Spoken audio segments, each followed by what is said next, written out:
Calcutta. It was a 5-year course. Right after law school, I worked in the Ministry of Oil and Gas as a petroleum negotiator, working mostly in the upstream oil and gas industry, negotiating oil contracts. After that, I wanted to see the world. I was 25 years old, and I got an opportunity to work in the UN. So I worked in various countries as a project officer in Netherlands, in Italy, and in Switzerland. So that was my background, and I was hungry, for my next challenge.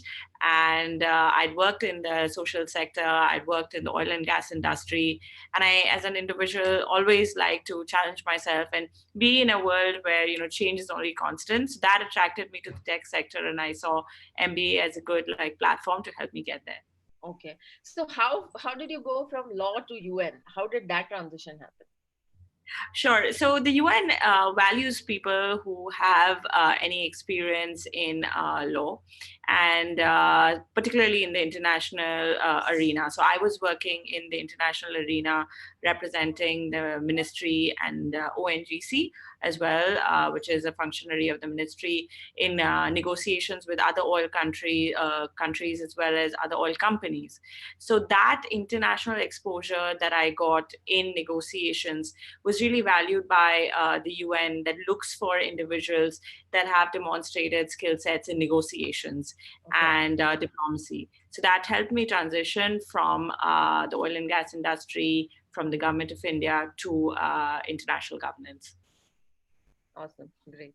So, my next question, why MBA? Why did this, you were traveling the world, you were doing great work with the UN, very impressive profile. Why did MBA even come to your mind?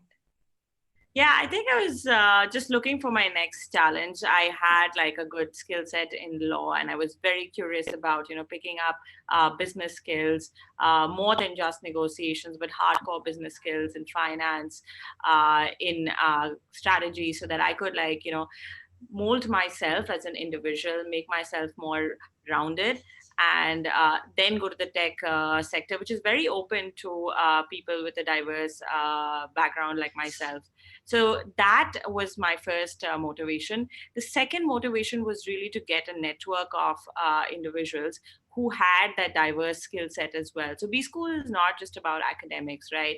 A lot of it is about how you network in B School, as well as use the alums of the B School to network post your MBA. So I wanted that network that would help me if I decided to start my own enterprise in the social impact sector or in the tech sector. So those were my two motivations: one, to get the skill sets, and two, to leverage those skill sets and the network that B School gave me to exercise my own dream of creating something that worked for me. Okay. So what was the first thing you did once you decided, okay, you wanted to get into this challenge, you wanted to do an MBA?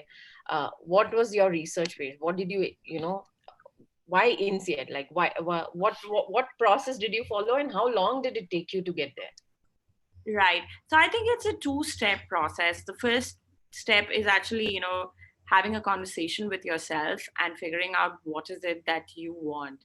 And I was quite clear that, hey, I wanted the skill sets that I was not exposed to, say, in law school.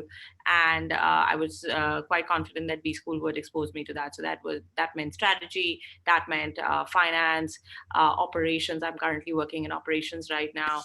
So you use a bit of, say, operations in different fields, but I lack the academic exposure to it. The second thing was hey, there are a bunch of B Schools, so why INSEAD, right? So I was looking at B Schools that just had a 1-year program. I didn't want to stay out from the working world for too long. So that kind of narrowed my selection process very easily. So then I was looking at 1-year B School, 1-year MBA programs, and I was looking at INSEAD. That's, if not the best, one of the best in 1-year MBA schools. I was looking mostly at global schools because I did not want to restrict my career in India. And, B schools in Europe, some 1-year programs in the US, like Columbia as well, were the schools that I was looking at, because I knew that would help me, keep my global profile. So those two, like access to a global network, access to like jobs with a global mindset, as well as 1-year programs, were the two factors that I was looking at, and INSEAD just stood very strongly in those two parameters. Okay. So how many years of experience was that just before you applied to an MBA program? Yeah, I had 5 years of experience. So 2 years of experience in the oil and gas sector and 3 years of experience in the UN. And all your experience was more based on law or the project management part of it? Absolutely. Okay. Okay. So how, you did all that research, you had a very good clarity on what you really wanted out of an MBA. You also thought through, what kind of school. So you also thought through, okay, whether you want a 1-year program or a 2-year program. Did you also think about the geography aspect of it, that you wanted to only apply to, the Asian region or the European region and not focus on US schools? What was your thought process around that? Great question. So yes, I was very conscious that Asia is a growing region, and I wanted to be associated with a B school that had like this repute. It had a network in Asia, and very few business schools have that network in Asia today, like INSEAD. So that was a motivating factor for me to like select INSEAD and have like this stepping stone to a career in APAC, like in Singapore, which is the regional hub for a lot of global companies like Google, for instance. Okay, okay. So, once you finalize, so how many schools did you typically apply to? So, as part of your process, right? So, how many schools did you actually apply to, and what were you thinking of how you should go about it, and what were Yeah. your top choices, and how did you go about that? Sure. So I think the first question I asked myself, like most applicants, was, hey, should I apply to a US school or non-US school? So that was the first factor. And I was looking, like I was about 28 when I started, talking about, thinking about an MBA. So at that age, I was looking to learn from peers who were more mature. And so US schools didn't really fit my aspirations. One, because I was looking for schools that had more of a global connect, more of an Asia presence, and second, a cohort that was more experienced. So with those two factors, I kind of like sieved out the US schools, and I was looking primarily at schools with an APAC presence and European schools as well. So in the applications that I sent to were LBS, HSA Paris, SDA Bocconi, INSEAD. Yeah, these are the top four ones that I applied to. Mm-hmm. So what was your journey? Tell me about your application journey, more around, now that you were applying to around 4 or 5 schools, Yeah. obviously each school INSEAD itself has so many essays, right? Yeah. So, that, and how long did it take for you? Yeah, I think like most applicants, I applied to various B schools. I got selected by multiple B schools. So I got selected by HSA Paris. I got selected by SDA Bocconi. I also got selected by LBS. So a bunch of schools. And for me, then it all came down to, hey, 1 year, the network, and also scholarships. So INSEAD was quite generous when it awarded me scholarships. And so these factors really helped me, come down to INSEAD as the school that I wanted to be in. Okay, okay. So, this part of writing essays, right? So this is something that, everybody is very, a lot of people tell me that GMAT is just one aspect, and then it is Right. essay. Literally, Yes. one of the biggest hurdle, and they feel GMAT is still easier than the essay aspect of it. So, were you articulate in writing, or, did you think that, there is some pre-work that people should do when they start writing essays, or what do you think are the best practices in terms of when they, should start their process? Say if they're applying for, say for example, INSEAD has its first deadline for the Jan intake in March, Yes. right? Mhm. How long should a candidate actually start thinking about essays, and what is the best way to do it? Right. So you're right. Like the GMAT is definitely more straightforward than the essay writing process, because you have a question thrown at you, you either know it or you don't know it. Now, the essay writing process is more thoughtful. So what that means is that you literally have to have a conversation with yourself and use that conversation, use that thought process to articulate why is it that you want to go to B school.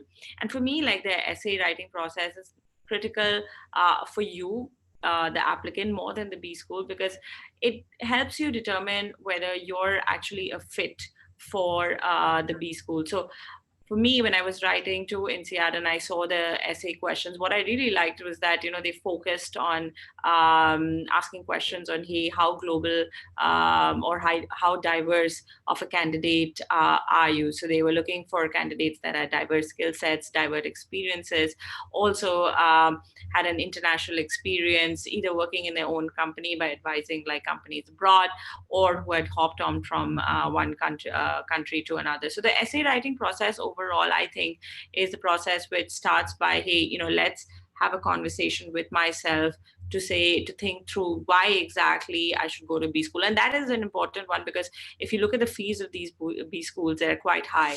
So that's a high, strong financial commitment. And it makes sense for you to like be absolutely sure that you want to go through it. So that was the first thing.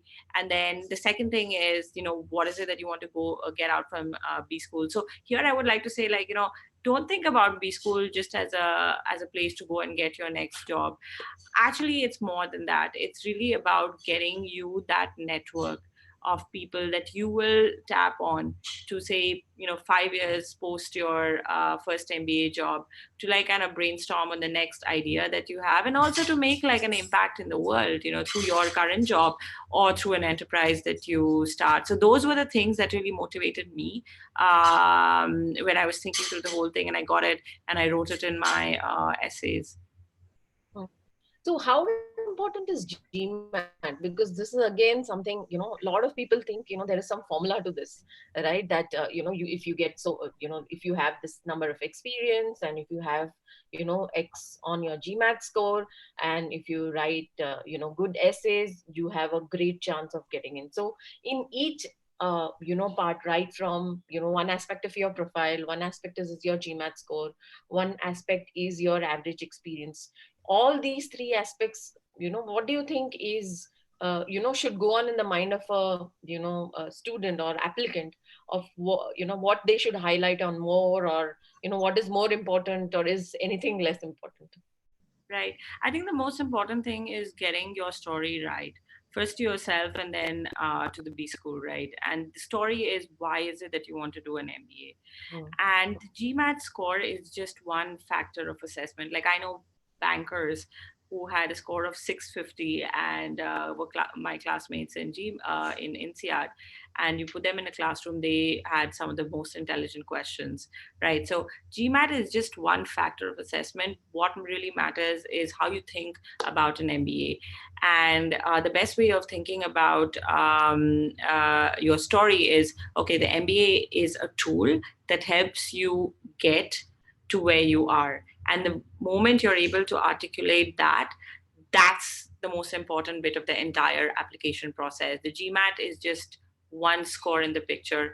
And honestly, like I know there are some candidates with diverse backgrounds, and for them, like what I've noticed is that their GMAT scores tend to be like maybe higher than the average, or maybe lower than the average. So it really depends upon your background as well. B schools are aware of that. So there's no one standard score they're looking for. It all depends upon your background, your diverse skill sets. And really, the most important thing is how well you tell the story. So from the B school perspective, does a high score matter, or do they think, when they're actually, say, for example, we come from an Indian pool, and we are looking at, 900 to 1,000 people in the class at INSEAD, right? So Right. from the B school perspective, would they want to, put them as an Asian pool, and then look at saying that, okay, this should be at least an average score, or, they don't really care? How does that work? So at a high level, they are looking to build a pool of students that are diverse. So they're looking to get talent from India. They're looking to get talent from Lebanon, China. So that's one thing. But the GMAT score for Indians would not, let's say, be a factor which they would consider vis-a-vis another nationality. So they wouldn't say like, hey, if you're an Indian, you need to have a 750, and if you're, say, from France, a 700 is okay. So they don't think like that, because GMAT is just one factor of assessment. What they do think is like, okay, in the Indian pool of candidates that they are getting, what is their story, and why is it that they want to come to INSEAD versus an Indian B school, right? So my story was like, hey, I want a platform that is that fits well with my global mindset, with my diverse experience, and I want to use this, and I want to contribute my own diverse experience with the network, to the network that I get access to then ultimately create something new, either in my next job in the tech industry or my own enterprise after I graduate, let's say 5 years or 10 years down the line. So that story, that reason why you want an MBA and what you want to do with an MBA is more important than the score itself. Okay. Okay. Awesome. Awesome. So that definitely motivates a lot of applicants here, because I'm sure, a lot of people have this burning, thing that, okay, how much do I really need to score? Is it even worth applying to NCR? There's so much competition. So, that's something that's always on their mind. Yeah, like with every B schools are looking for students who can make an impact, and they are quite clear with the impact that they want to make post B school. So they've got like, say 4 or 5 years of experience. That experience has given them a certain mindset and, certain way of thinking. They want to use that thinking to reach the next level, and B school is going to help them reach that next level. So how they use that network is what B schools are really looking forward to, rather than just a GMAT score. Right. Apurva, we would like to know a little bit more about the admission process. So, once you apply and once you get an email which says, okay, you've been accepted for an interview, what happens next? Right. So once you get like the first call, and you're looking forward to getting in, a call from other alumni on who are just essentially like, talking to you on why is it that you want to go to B school. So you get that first confirmation from INSEAD, then they'll put you in touch with, say, 2 or 3 alums who would then interview you for your selection, right? And this conversation is not like an interview, but it's really like, an informal conversation where you get to chat with someone and walk them through your reason of why is it that you want to do an MBA. And I think that is good not only for the B school but also for the applicant, because think about it this way: like 1 year or 2 years from your working life with such high tuition fees is quite a commitment. So you want to be sure to yourself as well that what is it that you want from the B school is something that you can actually get. And talking to another alum as part of the admission process helps you get there. Okay. So, what I've got from this is one very important thing is students should also do good due diligence in terms of the research for the school they are applying to, right? So, what are the things it's like a must do when they are looking at applying? Right. So the first thing I would say is look at the alum of the school. So look at what the profiles of people are who have been admitted to INSEAD, who have graduated from INSEAD, and what is it that they are doing. So once you know what the network is like, then you can understand whether you are a good fit for that or not. The second thing to look at is on the academic side. So who are the professors that are teaching in INSEAD? What are the subjects that matter to you, and what how good the professors are in that subject. Right. Right. Cool. So And this is sorry. this one. Yeah. I would say like most students look at what is the rate of employment after B schools. Yeah, those are important factors too, but it should not be a decisive factor. I think the decisive factor is looking at the network of people who have graduated from INSEAD, so you'll get an understanding of, how is it that you will learn from your peers, and how is it that you can collaborate with your peers in B school and afterwards, and then what is it that you can learn from the professors. Awesome, awesome. Next is, all about INSEAD. We'd love to know more about, how was life at INSEAD, that 1 year that you spent over there. So typically it's like an 11-month program, right? So that's the duration, right? So what was it all about at INSEAD? So INSEAD MBA has two formats primarily. The first one is the July intake, and the second one is the December intake. So the December one would be a 12-month program where people start in Jan, then they have an opportunity to intern for 2 months and then graduate in December. So I was a 2015 D Allen, for instance. The second type of program is where students graduate in July. So that is a 10-month program, and you don't have the opportunity to intern. Now, I feel like your life in INSEAD begins right from the time you get admitted to INSEAD and you decide to attend the program. So it's not really from day one of the school when you're actually in France or Singapore, but it's actually from day one of your acceptance. And that's the time when you should have the conversation with yourself again on, okay, I've been selected. This is the network of people I'm going to be interacting with, which are like the first top 2 industries that I want to target. So typically in INSEAD, you'll see a lot of companies coming and recruiting for consulting. It is known as a consulting school, finance, and then industry. So it's good to know what are your top 2. So most people want to go to INSEAD to break into consulting. Fair enough. If you fit that profile, then I would recommend start looking at consulting interviews and preparing for them. Talk to consulting like INSEAD alums in the consulting industry. Reach out to them via LinkedIn, and they'll be happy to talk to you about what is life in that industry before INSEAD itself, because INSEAD is a very fast-paced environment. So once you're in INSEAD, there will be no time for you to do things that you thought you would. Like, time will not be sufficient. Like, if you think that you wanted to dedicate like 5 hours for preparing for an interview, the reality is you will have half an hour. So it's always good to front load things and be clear on what you want, that once you're in INSEAD, you can then just speeden up your game. Right. So that's right. Sorry, go ahead. Yeah, so that's just from an employment perspective. I just wanted to talk about the academic perspective as well. So there are 5 academic terms, P1 to P5. P1 and P2 typically have subjects that you compulsorily have to study. From P3 onwards, you'll have electives. So I came from, say, the oil and gas industry with a law background and a project management background. I was very keen to take stretch electives in finance.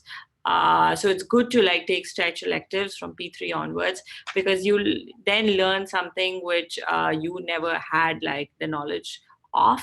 And then remember that, hey, chances are that you might not be in a learning environment 24/7 for a good years to come. So it makes sense to make the most of it and take those electives which you would then perhaps never have a chance to actually practice.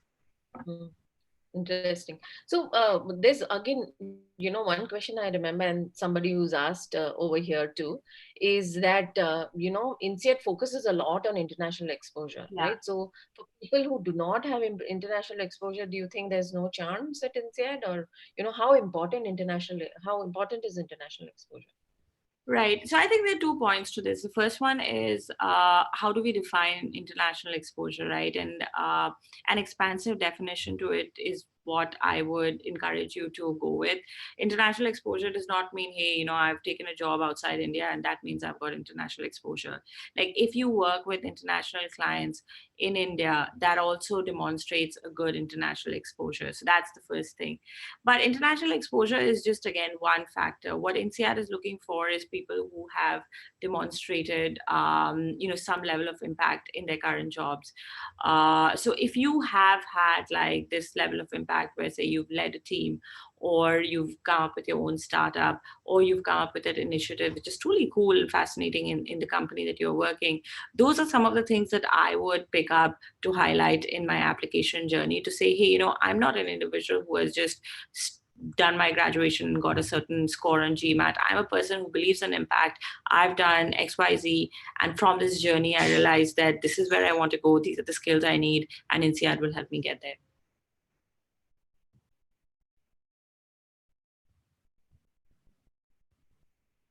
Hello?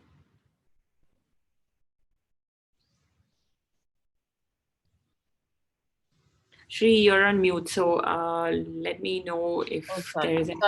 sorry. My bad. So I have a small poll here.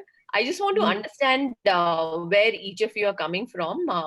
So if you could just, all of you, please attend this poll. I just want to know what has been the background. What is the background of most people who are attending this webinar? It will just help us and Apoorva also get an idea of, who are we talking to today. Great. So I see the most of them are from the tech sector. So good to know that you're in tech. INSEAD is a great school for, again, pursuing a career in tech. Like if you graduate from the Singapore campus or the French one, you will get access to recruitment recruitment by companies like Google, Facebook, LinkedIn. You have alums in companies, startups like BlaBlaCar. So there is a good network of INSEAD alums in the tech industry. Consulting is another area INSEAD has alums in. So I think like tech, consulting, finance, again, I see the top three is finance, a bunch of INSEAD alums in finance. You will see in week one itself, you will have, say, Goldman Sachs, Credit Suisse, all the top investment banks come and make presentations and look for candidates who can join their practice. So you're in good hands if you're looking for breaking into one of these three industries post your MBA. Awesome. Like Apoorva mentioned, I think we have a good 38% from tech here, and the next being finance and then consulting. We have people from manufacturing, media, and others too, people from supply chain and other backgrounds. So great. One other question is there any experience brand that INSEAD looks at? Should people, is there an average experience, or do you think if you're specifically looking at making use of a 1-year program, because actually it's a short program and with no breaks, and it's quite an intensive program. So do you think there should be a specific, at least some experience, some level of experience for people to really make use of this 1-year program? Right. So INSEAD, as I said, is looking for candidates who have had demonstrated experience of coming up with impactful initiatives, right? So typically what that means is that, once you've had say 3 to 5 years of experience, it's more easy for you to demonstrate that level of impact that you've shown in your previous institutions. But having said that, I have seen people with 1 or 2 years of experience who have applied to INSEAD and who have been selected. Now, typically these people, again, in their 1 or 2 years of experience, have had those stories of impact. So they worked in the nonprofit sector, they've demonstrated leadership at the grassroots level, and then they were quite clear in articulating why they wanted to come to INSEAD, to get access to a network of people that would further help them affect meaningful change at a grassroots level in the social impact space. So really, long story cut short, there is no X number of years of experience that guarantees you an admission in INSEAD. What really matters is how well you're able to demonstrate, the level of impact you've had in your pre-MBA journey, and how do you use the MBA to continue that journey of impact that you've already started. Right. With that, I just want to do one more poll here, just to understand the experience level of people here. if you guys could just attempt this poll too, again, this would also help me understand, the average experience or the level of people who are here today. So cool. So we have a lot with 5 to 10 years experience, 2 to 5 years experience, a few with 0 to 2 years experience, and a lot with 10 plus years experience too. Perfect. Yeah. That's great. Thank you. Thank you, guys. I'll just end the poll here.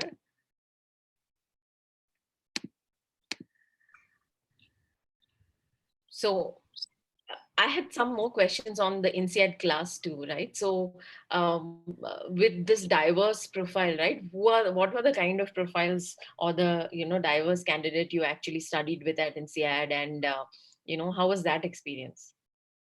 Yeah, so a great set of diverse candidates. Like I know alums who worked in Cirque du Soleil, literally like managing operations for a circus. Two candidates who worked who would come from the World Bank, international organizations. Apart from your run-of-the-mill candidates like who come from traditional consulting industries, tech, etc. So we had candidates who come up who set up their own enterprise, social impact enterprise, like on education, teaching children how to learn better, and working with organizations at the grassroots level, educational organizations on the grassroots level to improve like the delivery of educational modules at the grassroots level. So these are like the diverse skill sets that you get. I got a scholarship based on my diverse background as well. So just to give you an instance, like as a lawyer, I did work in the International Criminal Court and in the UN Tribunal for former Yugoslavia in Netherlands on war crime trials. So that is the kind of diversity that you would get. And let's say if you have an experience in international war trials, right? Like how do you use that experience, and how do you use an MBA to say, okay, with that diverse experience, I want to go there. So let's say, for example, I'm working in the tech industry today, like it's in the content moderation space. So we do see some type of content, and it always helps to have like, diverse experience to give a different way of interpreting the kind of things that you're seeing in the content moderation space. So I guess like what I'm trying to say is you've got a diverse set of skill sets, like coming from Cirque du Soleil to the United Nations and international war crime trials. That's the kind of diversity you have. And it's always fun talking to the people to see, hey, what are the unique perspectives that you can leverage in the next initiative that you want to build. Awesome. In terms of the job scenario, like how does INSEAD work? Do they have placements, or how does the career services work at INSEAD? Right. So right from day one, you're going to have companies in the consulting space, in the investment banking space, in the banking and finance space, in the tech industry. Startups come and present about what they do and the kind of profiles that that they are looking for. But most of the students, what I've seen, actually graduate.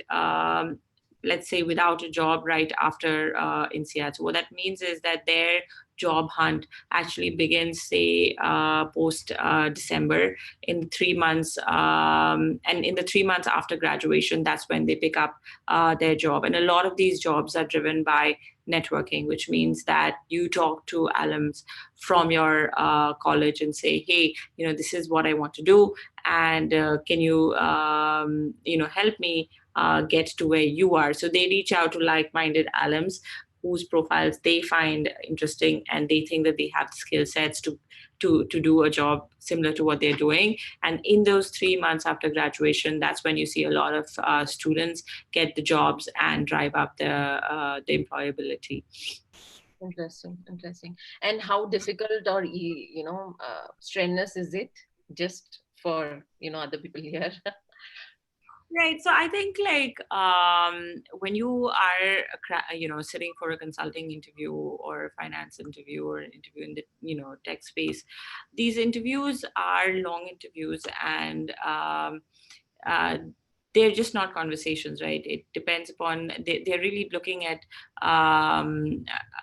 understanding how is it that you tackle a problem, how is it that you will think through a problem. And what I've seen is that although sometimes there are people who know the answer, they don't do a great job at articulating that answer well. So depending upon where you are in the spectrum, that's the level of preparation you need to do, you need to aspire for. So it could be difficult for some people, it could be very easy for some people. That's what I'm trying to say. But overall, like, the standard is quite high. That's what I'm trying to say. Like, consulting interview, the standard is high. They are aware of the fact that, hey, you're coming from a top B school. They look for excellence from the graduates, right? So it's how well you demonstrate that level of experience. And if you call that a difficult interview, then yes, it is a difficult interview. Looking for a job, again, is a process. It can be a long process. It can stretch up to 3 months, even 6 months. Depends upon what is it that you're looking for. Some people just want a job.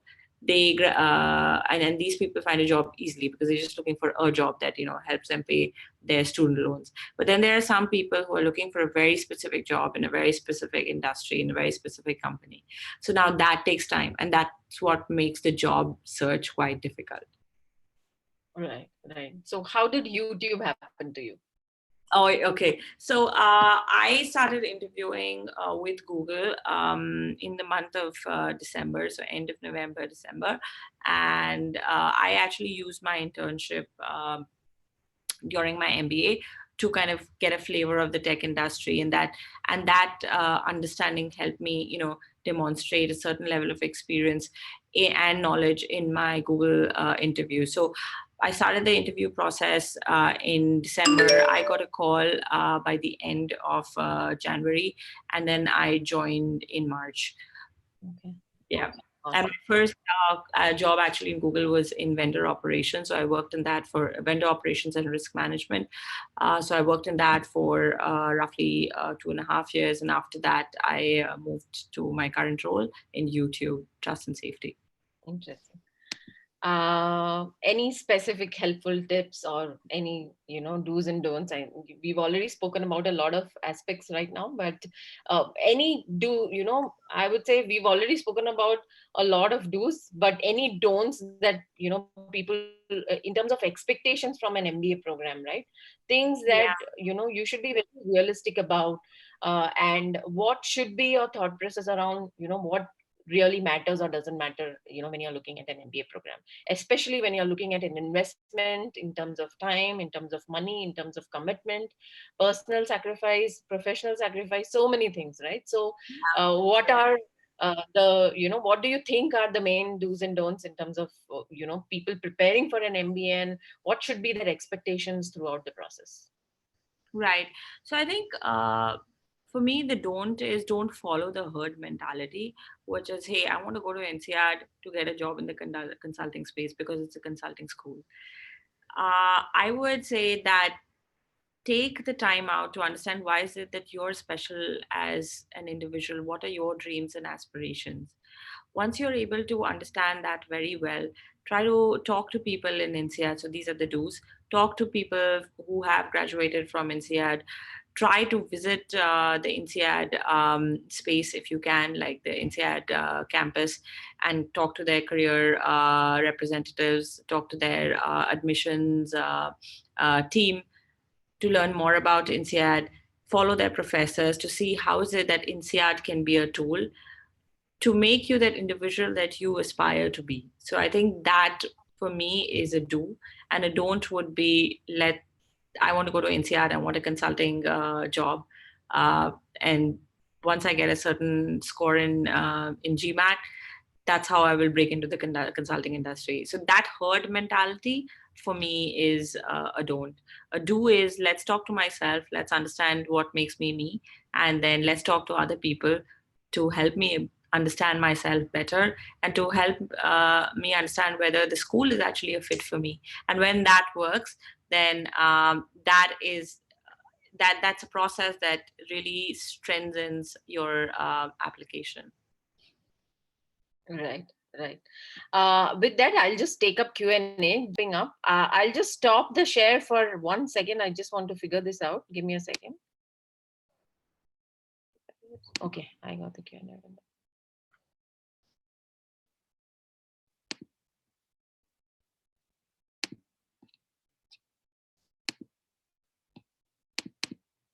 Okay. So screen. I can see. Wait, just 1 second. I can see helpful tips on the screen, but I can't see. Yeah, that's the screen. Okay, perfect. So I can see it. Okay, okay. So I have questions here. I'm just going to take the questions from the Q&A window. So I think the first question that Mudita had, she mentioned that she's asking that, INSEAD only takes students who have international work experience. So I think we've already answered that. So international work experience doesn't mean, you necessarily need to live or work abroad, right, Apurva, like you already mentioned. I think they're looking Right. for impact. So if you have a story of impact, go for it. Right. How much of social work or NGO work or extracurricular activities is important? I think it makes a well-rounded application. So if you had any experience in volunteering, certainly that looks very well. But if you ask me whether that is that one factor that helps you get selected to B school, my answer would be no. Okay. I mean, So I hope. social work. Sorry, Just to add, social work is very good when when you can demonstrate impact. But if you've just done social work, which has not led to any impact, that I feel is, while it might be good, it wouldn't put you in a very strong position for selection. Right. So just to add to what Apurva said is, remember one thing that when you're looking at social work, it should be something that, you have really done out of passion for a long time. It should be something that you have really want to continue with MBA, without MBA. Because frankly, if you say that I've really been passionate about a course and you just started something 3 months before your application, just looks even more shallow.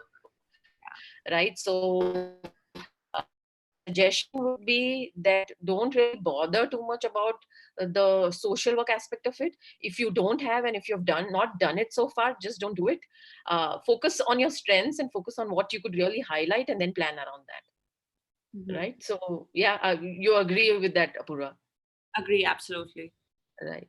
The other question that I have is, okay, very similar question. So, it's about someone who's also a lawyer from NUJS and says that, I have not really got an opportunity to work in a foreign location. So in that kind of situation, how do I really pitch to INSEAD? Yeah, I can see that question on my screen. So what I understand is that you worked on global transactions, which is great. So if you're able to demonstrate like those global transactions were very unique and they really made a difference to the client to get from, say, position A to B, that for me is a story of impact. And I would highlight that story to show my international experience. So it is definitely international experience. You have experience in global transactions. You worked with people who are not based in India. If the transaction is a transaction of importance and of impact, I would encourage you to highlight that. Right.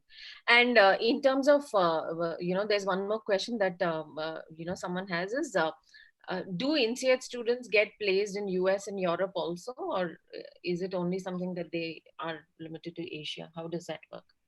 Yeah, absolutely. So yes, they do get placed in Europe. A lot of them get placed in Europe. In fact, we were looking for candidates who could be placed in our Dublin office. And we looked at INSEAD graduates. Some of them were even given an offer. So definitely you have Indians who have been given an offer to work in various offices in Europe by various consulting companies. ThyssenKrupp was a company based in Europe. So they've recruited Indians to work in their offices in Germany. So Europe, definitely, yes. US also, but when it comes to the US, what I've seen is that most companies insist on you having some sort of a work permit to work in the US. So I would say that while I've seen more students get a job in Asia and in Europe, it's not that I've not seen students get a job in the US. And of those students who've got a job in the US, most of them have had some sort of a permit that lets them work in the US. Right, right. Another very interesting question over here is by Nikhil. He says, one very important aspect of, an MBA is the huge cost and the funding. How should they plan? Like, right. I think that's a question which you should start thinking right before you even take your GMAT score, take your GMAT. The thing is this, you've got to look at the level of savings that you have first. The second thing you need to look at is the various institutions that can give you funding and what rate of interest that they are giving you that funding for.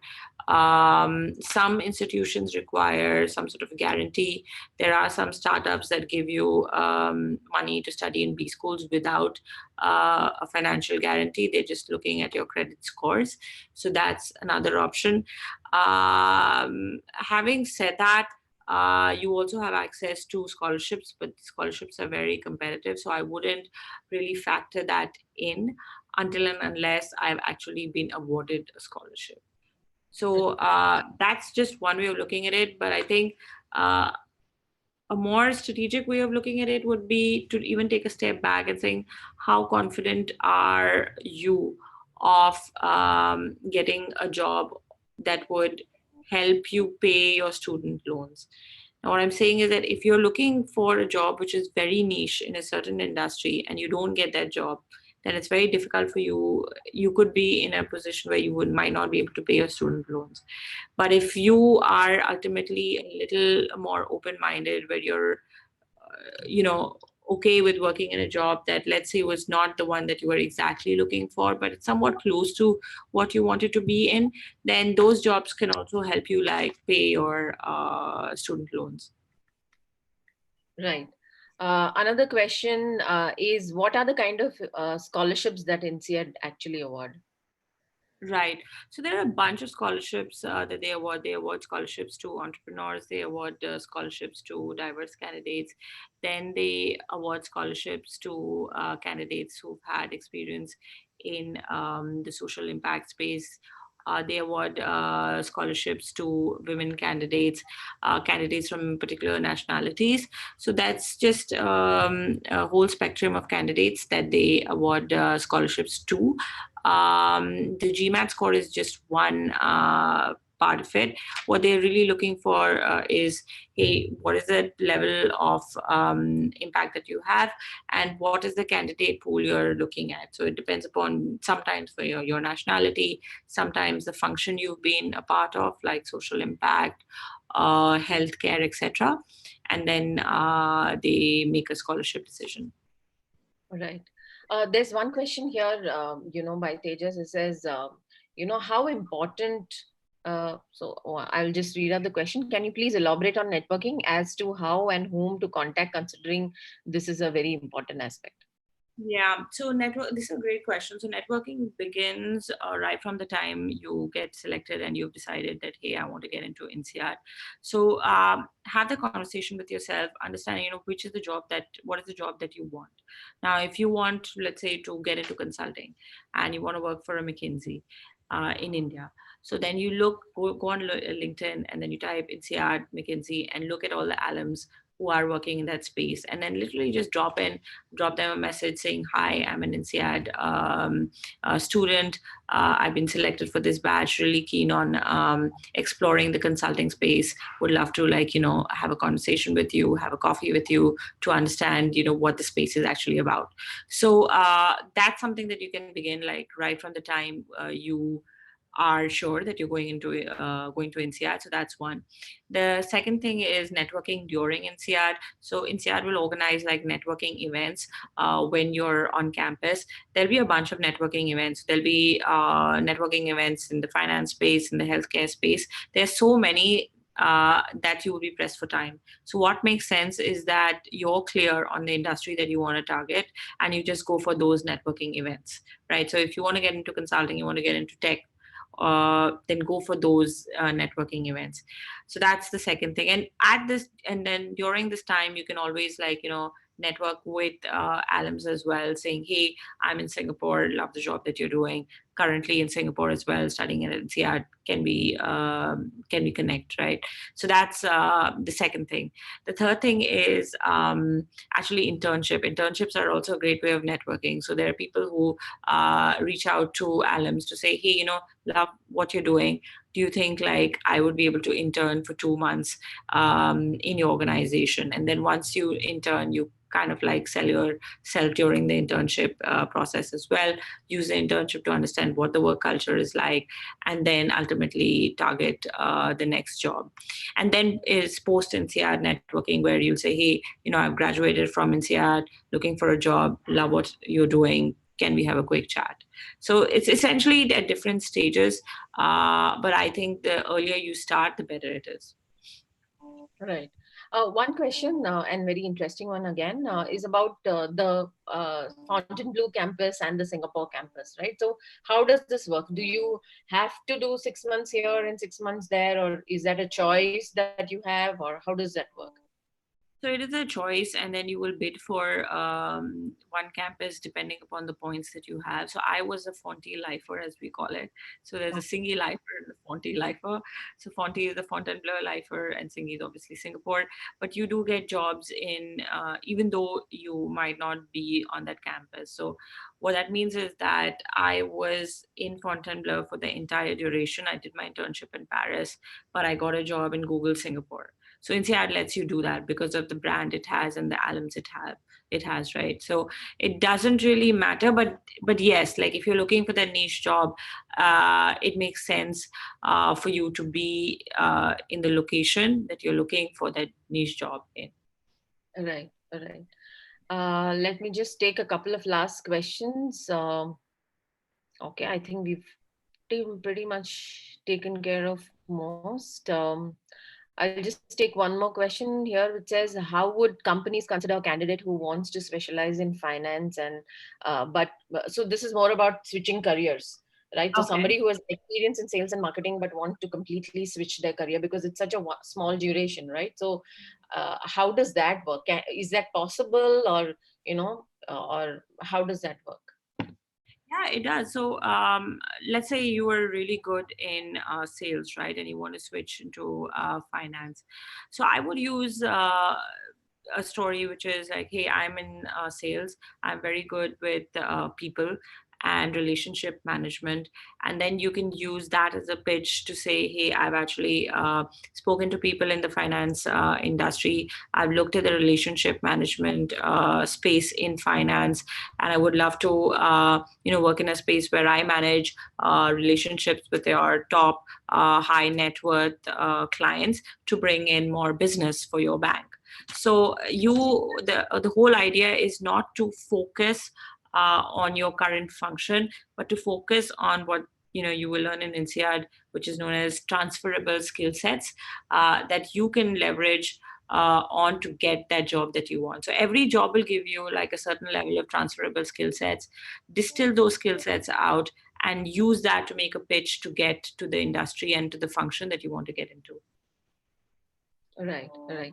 Cool. So with that, for all those people who have a lot more questions, more specific questions with respect to your profile, what I would suggest is please reach out to us separately. I'm just going to give you a link here for profile evaluation.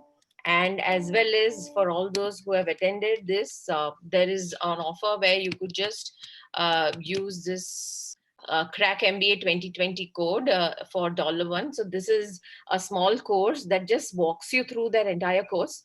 It'll tell you, what are the kind of B skills schools you can apply to, what are the career options you have, what are the funding options you can look at, what are the post-MBA career goals. So it's a very comprehensive course that gives you an idea about, you know, all these aspects from top school. So if you're, you know, just use that link that I've put in the chat window. For others, you could also look at the profile evaluation. So whoever wants to get your profile evaluated, please use this link to get your profile evaluated. We can help you understand your profile, give more in-depth ideas on how you should go ahead with it. And we have been working with students from top schools for over years now, so we would definitely love to help you throughout the process too. Thank you, Apoorva. Thanks a lot. It's been great pleasure having you as part of this webinar. Thank you, guys. I hope you found this helpful. For any other questions, you know, please reach out to us separately. We would, you know, I wanted to make sure that all your questions are answered, and, you know, we understand a lot about INSEAD and the whole MBA process. For specific questions, you can just write to us. You can just write to me at shri@crackable.com. I would love to help you out and, you know, understand how else we can help. Right. So cool. So thank you so much. Thank you, Apoorva. It's been a real pleasure, and, you know, love to work with you again. Yeah, Great. thank you. Thank you, guys. Yes, the recording is available. It will be available on your YouTube channel. So, you know, you could watch that. Yeah. Thank you. Thank you, Apoorva. Thank you so much. Thank you, Bye-bye. everyone. Good luck. Bye. Nice weekend. Bye.